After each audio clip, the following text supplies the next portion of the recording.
I'm the president of our nonprofit. I have been working with students, teaching them about 3D printing and CAD, getting them access to the technology. And then we work with people all over the world who have been asking for literally a helping hand. We started off working with kids who had been born with amniotic band syndrome. They had been born missing their fingers, parts of their palms, parts of their arms. And then we were creating these designs with them in collaboration with experts in engineering, medical volunteers, and so on. And we shared our designs as an open source file. That means that anyone, anywhere is able to use our designs and also to customize them or to build on them and then share them back to the community again as an open source file so that the volunteers are able to find them on the NIH 3D Print Exchange, on other hubs, as well as our websites. They can download them, work with someone, and then anyone anywhere in the world can get a hand. The first design was made with a software called Blender. Blender, when I first heard about it, was being used to make planetarium shows.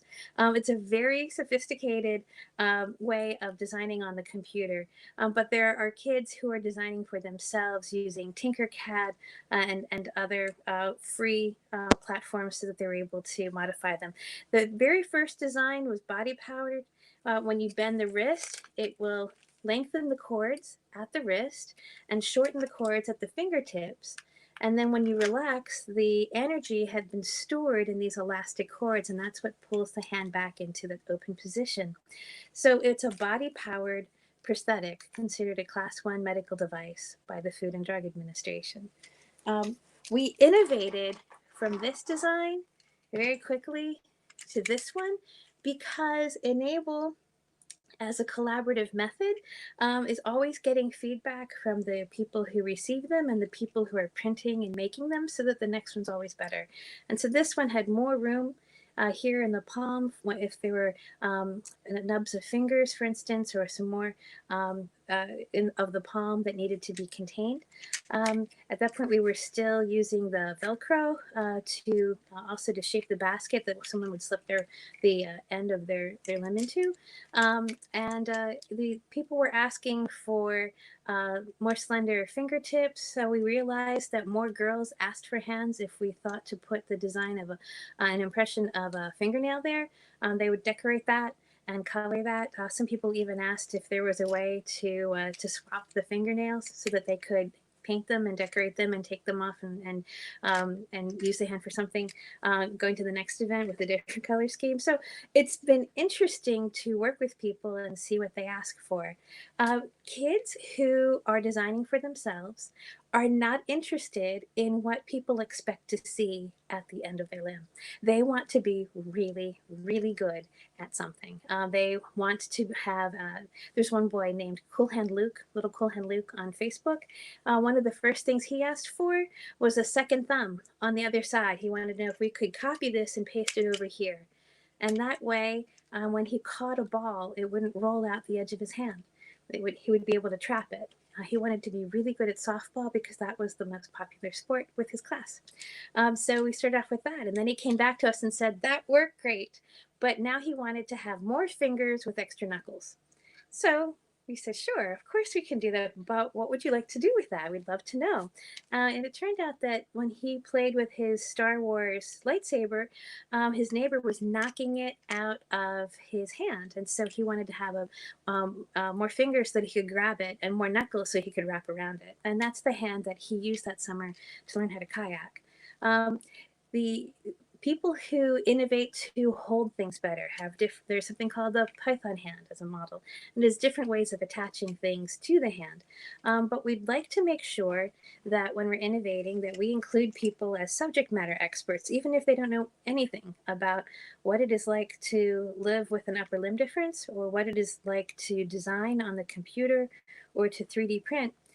You all could be subject matter experts because there's something that you're good at. And I guarantee you that there's a child somewhere who says, that's one of the things I want to do when I get a hand. We need you to be able to be the bridge between what that person would like to be able to do the first time they get a hand or an arm, and what the engineers and the medical experts need to understand about that function, about that experience, how you use your hand, and how you and any tips that you have to help somebody who is trying that activity for the first time. So my challenge to you all while we're here today is for you to think about an activity right now that you really like to do, an activity that you would be willing to also maybe even help coach or help someone experience for the first time. And that way we will be able to use your document, your description, and your suggestions almost like a Rosetta Stone, like a bridge between what somebody is dreaming of doing and what other people are trying to do to make those dreams a reality.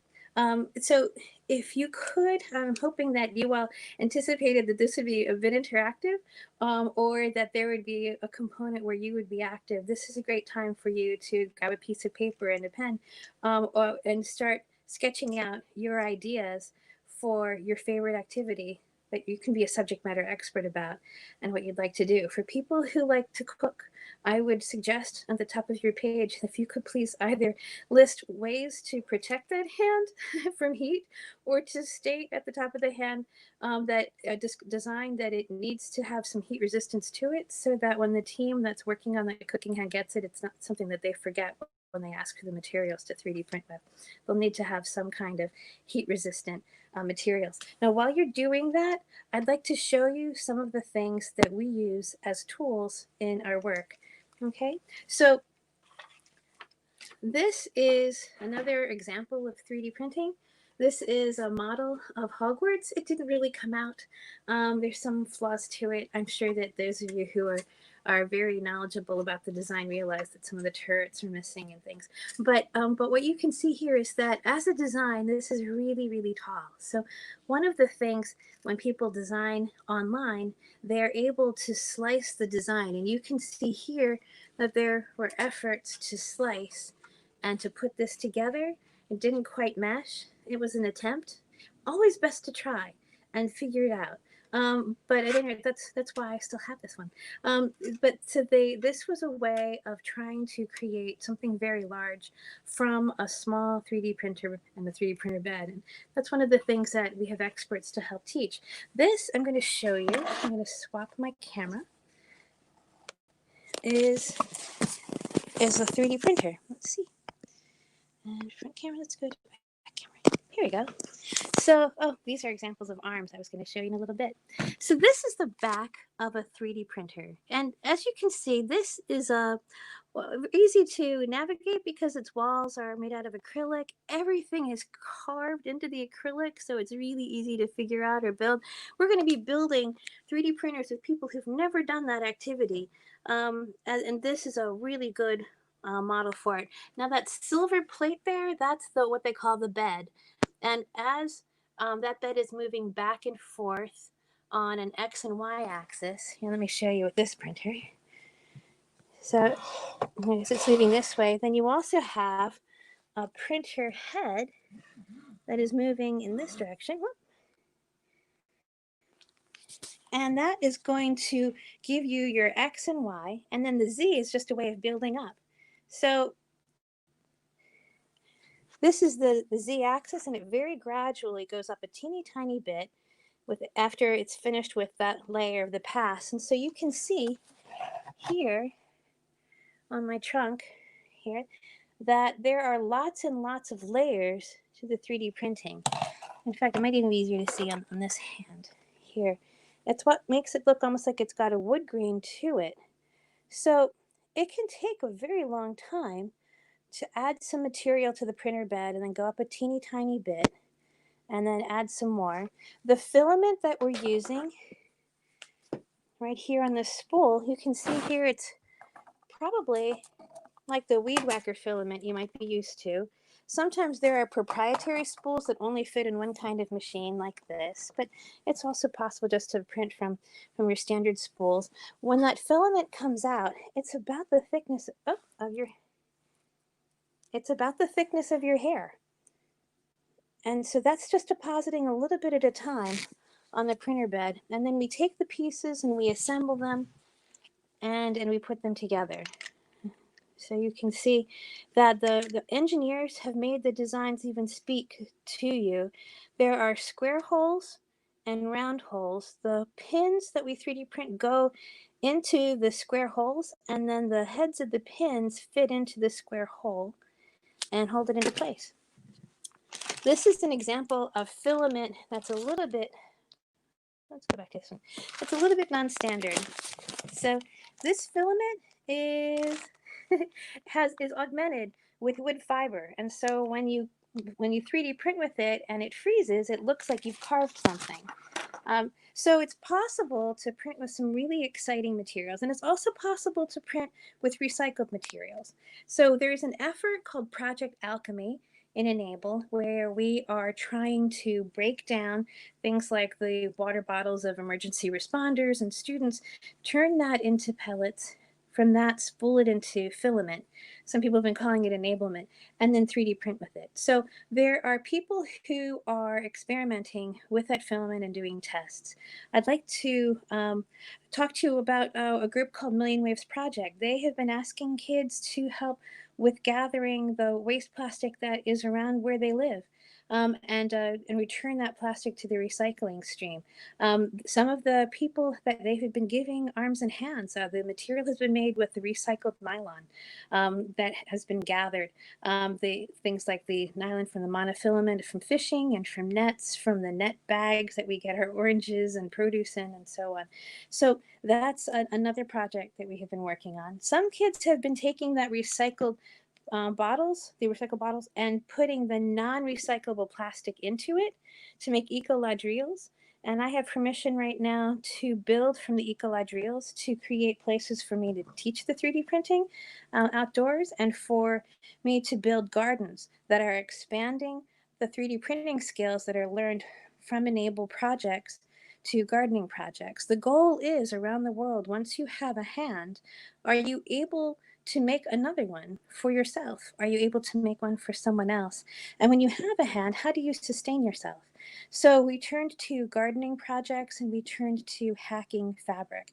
So we are going to be working with women and girls projects at Project Propel to help them with the gardening.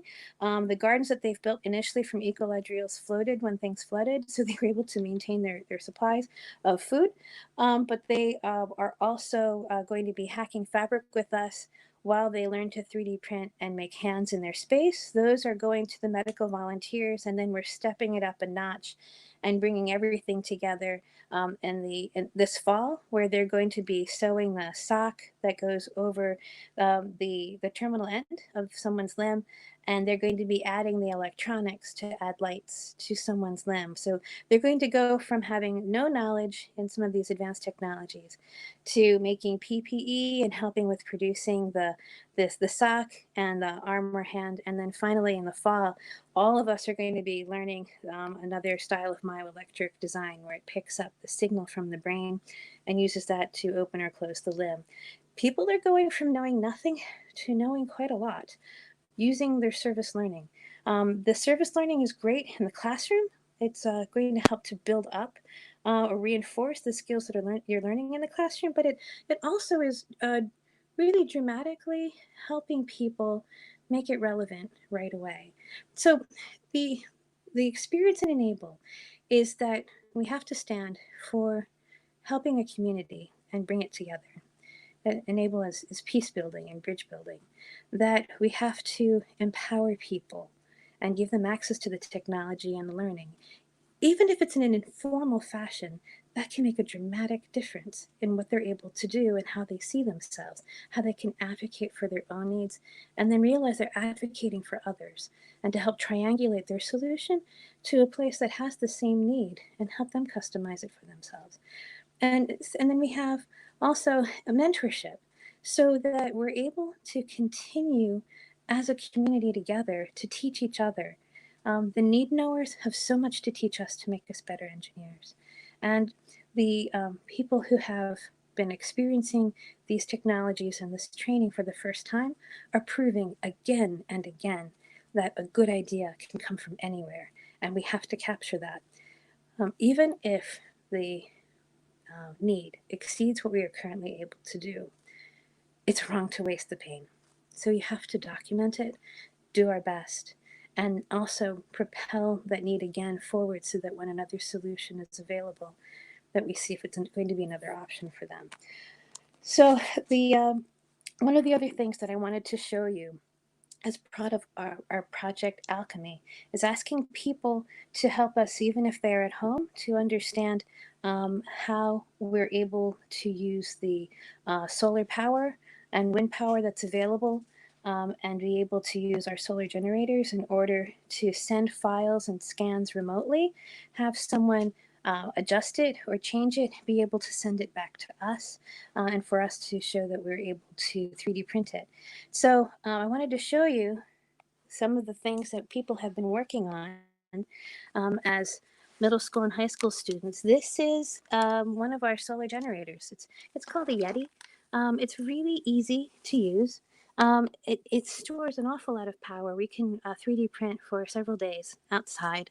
We're able to charge our communications devices. We're able to run our printers and our computers.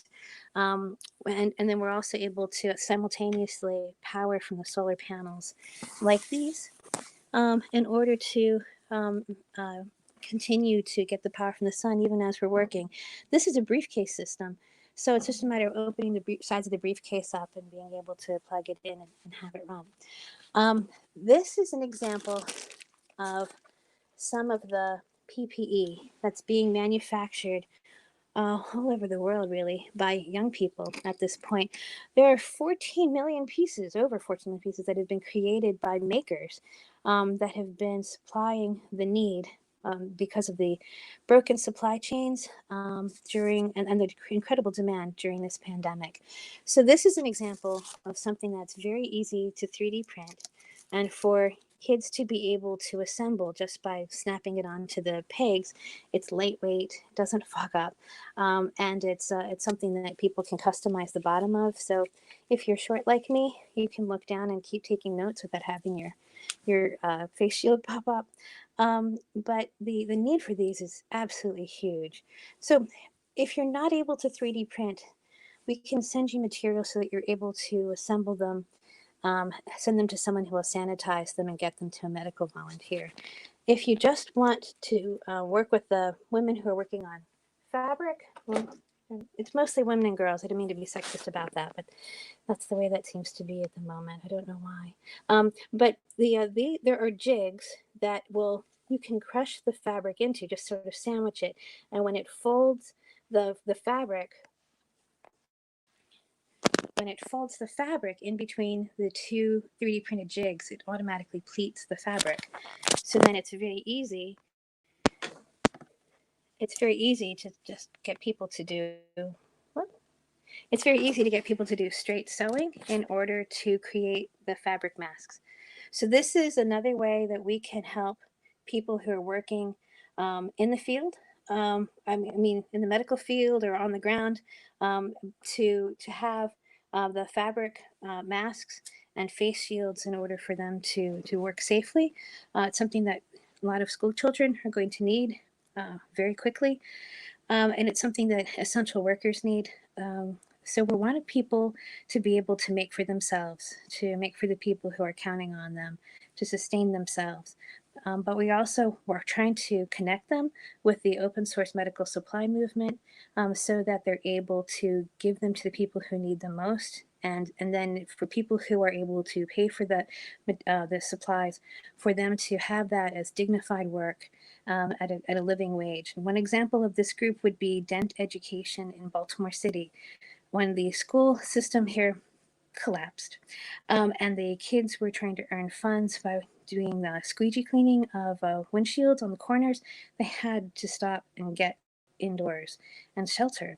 And so they started with a very small group of squeegee kids in Baltimore who agreed to stay in, to be trained in how to assemble PPE, to earn a wage for doing it as part of a cottage industry and a distributed network, just like e-NABLE had a distributed network of people making 3D printing to make the arms and hands. This was a very simple form of being able to put the pieces together to make the PPE and then be paid by the piece and begin to get their entrepreneurial skills. And so they've created a company now called Made by Dent. It's based on the idea of make a dent. And so here are kids who were out of the school system, who have been able to overcome being disconnected from that, to learn new skills and to be able to sustain themselves and continue to make the materials free to people who really need them. And then the enable skills, again, will help them to not only learn design and to have connections with mentors in this informal way, but for them to be able to get involved in more collaborative projects where they keep enhancing their skills. I hope that this is exciting to you. It's very exciting to me because this is a chance for us to physically make the world that we want to live in, to interfere with some of the problems when you just go with what happens in the natural lottery, and for us to make a difference together. I really hope that you'll join us. We need your magic, and Muggle magic is great, but it's not enough. You need heart. You need fire from people. You need that goodwill in order for this to reach the people who need it and to take it another notch up. So I'm going to ask my host if my host is here. Are we getting any questions or comments? And I'd like to find out if we have any suggestions from people about the hands that they are interested in sharing to show us some of the skills that you will have that you might want to share with people who are getting an arm or hand. How are we doing?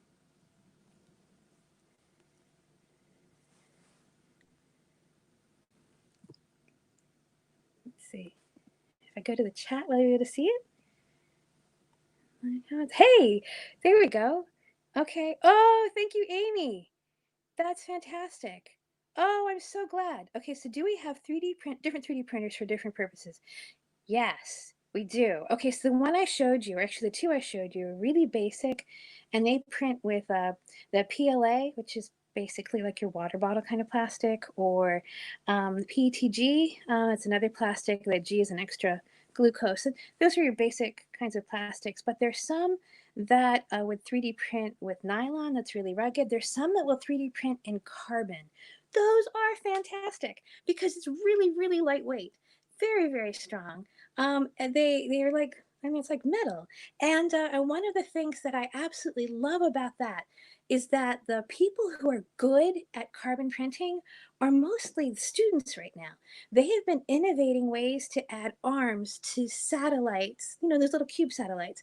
And they have the same problem I do. How do you attach an arm to a little body to pick up work, pick up things and play with them to do work? And so there is a huge overlap in the physics of that question, and they are really, really good at working with kids because they don't think anything is impossible. I absolutely love them. So that's another group that does really great printing. And then there's something that looks like a bath of liquid, and the laser shoots down and it can trace the pattern to do layer by layer, or it can be like a photocopier and just bam, shoot the whole image onto the surface at once. And whatever that light touches, it cures. It turns into a hard plastic.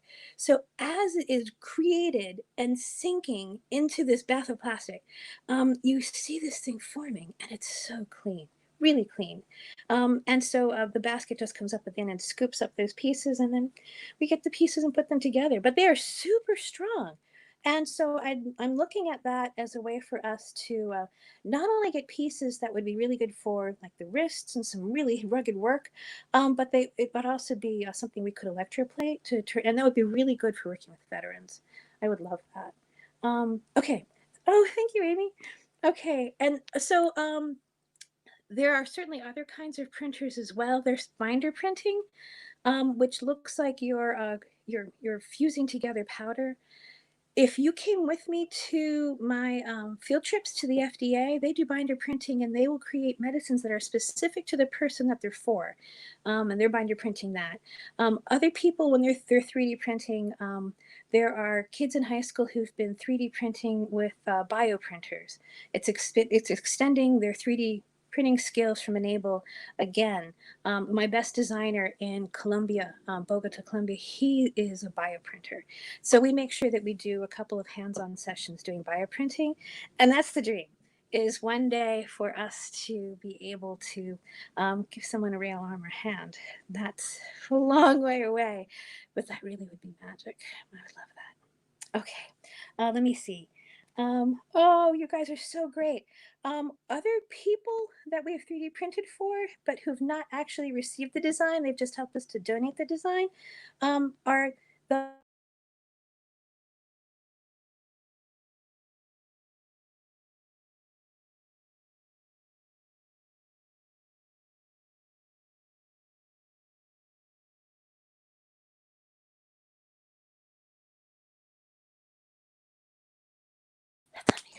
oh, sorry guys, that's on me. My bad. Um, so they are 3D printing for veterinarians, especially in zoos and in wildlife refuges, to fix shells that have become damaged and are putting the animal at risk for infection. For birds with broken beaks, they'll starve. And so the 3D printing there is really important, and you just scan it and you can get that right. And then for the legs, so my favorite story, and it's another example of how e-NABLE is collaborative, cooperative effort. There was a gentleman named Lars. He does a lot of studies of materials and 3D printing in Germany. We sent him to a German zoo, and he texted us back and he said, "Do you know how big this bird is?" And he thought it was going to eat him. It looked like a chicken, but when you actually got there, it was really a big bird. So they caught it, and he measured its legs. He used what we use for the arm, here, something similar to this, but but it was curled to be tighter. And so he was thermoforming it. That means you heat it until it has the texture of vinyl and you roll it. And so it's very strong, but it fit the bird. And the third time they tried the legs on the bird, it understood what they were really trying to do, and it offered its limb. So even then it was collaborative. But when it started to run on its leg, and these birds, they like to catch their prey. They sort of strike with their feet to hold them. It needed to fit, and so this bird was running and playing using its new prosthetic leg, and it came back to Lars. So Lars' impression was that it was smiling, and it couldn't smile, it has a beak. But his impression was that this bird understood that it had been a collaborative effort, and he came back to say thanks. So when Lars went back this year to adjust the design, because the bird is getting older and heavier, and it needed a better socket for the attachment, and the bird remembered him. So I thought it was really lovely, that even when it's for an animal, that the cows that they're chasing the feet for to make cow shoes, the dogs, the sheepdog that they made a leg for, it's always been a collaborative effort. Even more so with the people, with the kids. And again, I would love to have you work with the kids because of the spirit of play. That's the goal, to expand their opportunity for play and for them to appreciate their own magic. So um, the youngest designer in our community is a 6-year-old, and he keeps designing in clay and then baking it and then scanning it if it works and offering it as an open source design. I think that you would love to work with people like that, because they're magically adding a lot of love into this world. And I think that you'd be good at that too.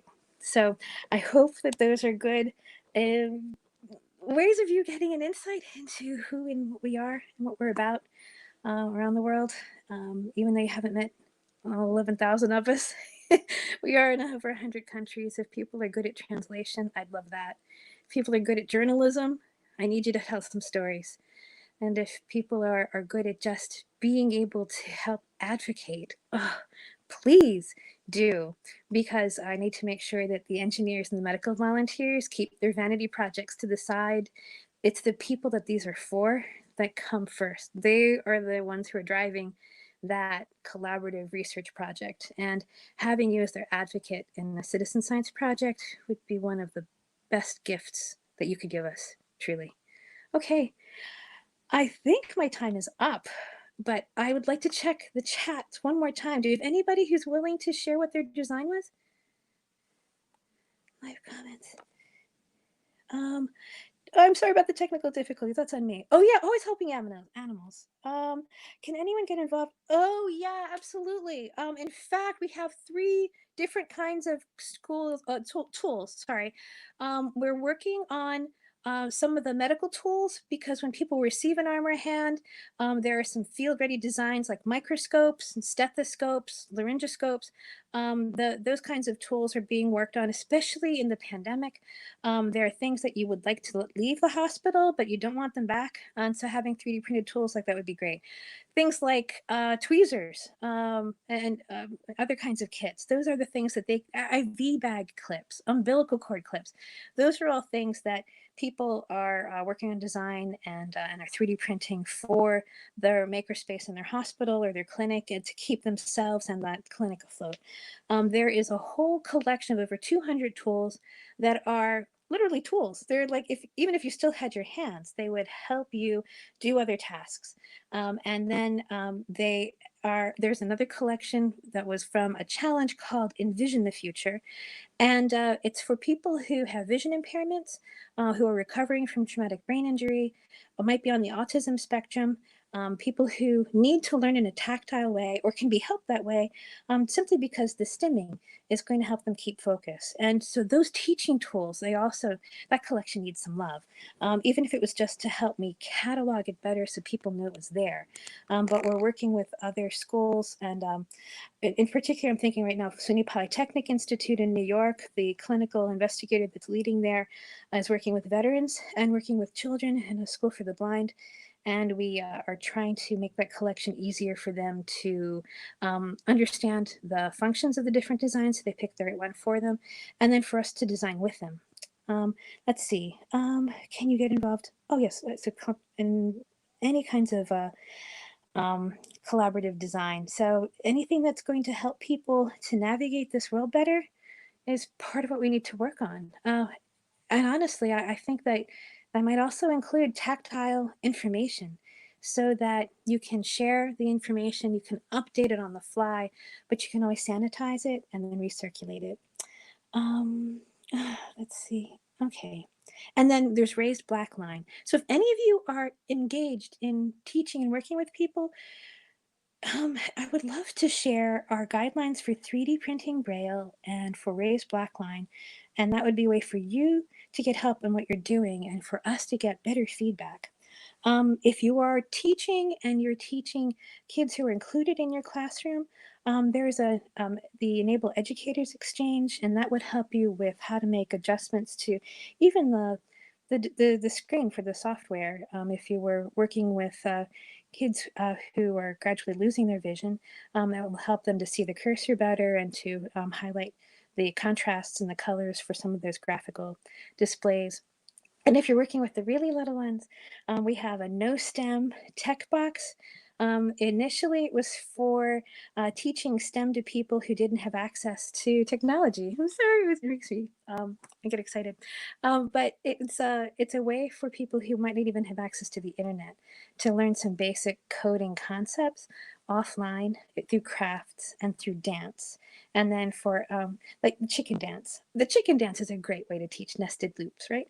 And so, so going from that to the fabric, to the electronics, and to the code is all something that we're working on over the next few weeks. And if any of you would like to help online, the Baltimore ceasefire is taking place the first weekend of August, and that will be a huge chance for us to have some people on the ground that can bring you in virtually and for us to do that together, not just in Baltimore, but with people who are rather scattered around the world. All right, is there anything else that I can help answer? We're engaged in a lot of things because there's a lot of need. If you would like to make this part of what you do, I'd love to help you. I'm not afraid of running out of work. I would love to have more people with us. Okay, so tell me, so does this appeal to all of you? Okay, here we go. All right, so I guess one other thing that I can show you as you're leaving, and let me go back here, not disconnect us. So this is our a 3D printed hand. It was specifically for a child who wanted to jog. And so this hand holds a water bottle, and the adult size can hold up to 76 pounds. It has a little ledge on the inside, so that would be like your pinky swishing underneath something to hold it. Um, Things just slide into the thumb. Now, this was our very first hand, so what we learned is that the angle of the printing matters, so that it doesn't shear on these stress lines where it's going to get a lot of pressure. But it has a little space on the inside. Whoops, to hold where the pen or the paintbrush or the wand is going to go, and it's passively closed, so they don't have to keep straining to use their muscles while they use it. There's space in between the fingers so that you can put on a silicone glove to match your skin tones. The only thing that needs to actually be fitted is the ring at the bottom, where it's going to connect with the remainder of the residual limb. They can design anything they want to be laminated and on a piece of paper to make the forearm. So it ships flat, very easy and economical to assemble too, because this thumb is just one of two parts to make that hand, and it's held together by a very strong elastic band and two cable ties. So a really simple, really economical way to give people an inventory, especially if they're going to see a lot of people in a refugee camp. Um, Very small amount of printing, so highly successful in places that might not have regular power, might be intermittent, or might only be available for short periods, because then they would have the ability to print for themselves. These hands can take a long time. And being able to create a sense of fun and their own culture in that forearm means the world to me, because then it's not appropriating any culture, it's trying to allow them to express themselves. That's what these things should be, form of expression. Um, and it would be easy for people to fix, or easy for people to assemble. Being able to work with all of you and putting those kinds of roadside repair kits together to go with the hand so they could fix it on the fly would be great. Having people who'd be able to assemble things that are printed. A lot of times people who print don't have time to assemble these. Putting partners together like that would be great. And then for people to be able to follow up after they've been gifted, to ask how to make it better, to be that extra voice of advocacy. I would love it if you would do that with me. Okay, I'm hoping this has been helpful. I'm seeing there are extra messages in the chat. Okay, so our website is enablealliance.org. My email address is mesquela, at enablealliance.org. So that's my first initial last name. And you can always call or text me at 443 413 3539. That's you can also reach me on WhatsApp that way, and that would be a great way to reach me, especially if I'm on the road or teaching. Let's see, and Caitlin, yes, please, by all means, let's get your mom involved, and then let's support her classroom. So the enablealliance.org is a 501c3. We are working with kids all over the world, not only on the prosthetic arms and hands and on using this tech for good so that they can sustain themselves, but because of the pandemic, we've also included in helping the underserved pandemic response.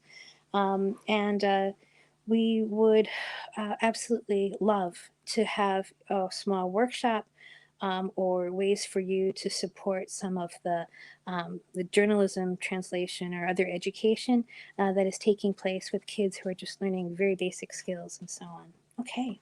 All right. If there are any other questions, please, by all means, let me know. And just know how much I love the Harry Potter fandom and how positive you are. I'm absolutely so empowered by the amount of love that you bring into the world. And on Nelson Mandela's birthday, and as remembering John Lewis, I'm so glad that we can commit taking actions like these in their honor and memory, because the world needs us. Doesn't it, people? Oh my goodness. Okay. Sheila, thank you. Okay, thank you all. I really appreciate you being with me. I really do. Oh, I'm so excited about doing this, and I have wanted to be engaging the members of the Harry Potter fandom for some time. I've been trying to tell people about the good work that you do, and for them to see you in action in our community would be awesome. So, Caitlin, I'm looking forward to staying in touch with you guys. And oh, new comments. Thank you all so much. All right. Okay. I will yield the floor, but please email me your designs and email your ideas. You guys are great. Thank you. I get a lot from you guys too. I'm looking forward to continuing to work with you. This has been a tough year, but it's going to be a great one. We're not going to waste all of this. It's going to be awesome. Thank you.